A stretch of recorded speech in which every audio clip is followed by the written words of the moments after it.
Hi friends, Bhaskar దర్శకత్వంలో వచ్చిన orange cinema ఒకప్పుడు యావరేజ్గా నిలిచి చాలా మందిని బాధ పెట్టింది. అండ్ ముఖ్యంగా నాగబాబు గారు ప్రొడ్యూసర్ అవ్వడం వల్ల దానికి సంబంధించి ఆయన చాలా నష్టపోయారన్న సంగతి మనందరికీ తెలుసు.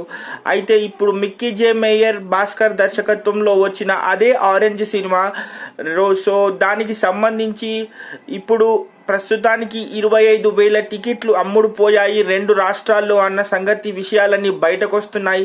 అయితే దీనికి సంబంధించి రేపు వ్యాలంటైన్స్ డే సందర్భంగా ఫిబ్రవరి 14న మళ్ళీ రిలీజ్ చేస్తారు అన్న సంగతి విషయాలన్నీ బయటకు రావటం జరిగింది. అయితే ఒకప్పుడు భారీ నష్టాలు తెచ్చినటువంటి ఈ చిత్రం ఇప్పుడు 25,000 టికెట్లని అమ్ముడుపోవడం అనేది నిజంగా చాలా గొప్ప విషయం అని చెప్పుకోవచ్చు. ఎందుకు ఒకప్పుడు ఆదరించినటువంటి చిత్రాన్ని ఇప్పుడు ఇంత ఇష్టపడుతున్నారు అనేది కేవలం కాలమే నిర్ణయిస్తుంది. నిజంగా అభిమానులు అనేవాళ్ళు ఒక్కసారి అభిమానించడం స్టార్ట్ చేస్తే ఎంత గొప్పగా ఉంటుంది అనేది ఆరెంజ్ రిలీజ్కి సంబంధించి 25,000 టికెట్లు అమ్ముడుపోవడం అనేది ఇది సరికొత్త చరిత్రగా చెప్పుకోవచ్చు.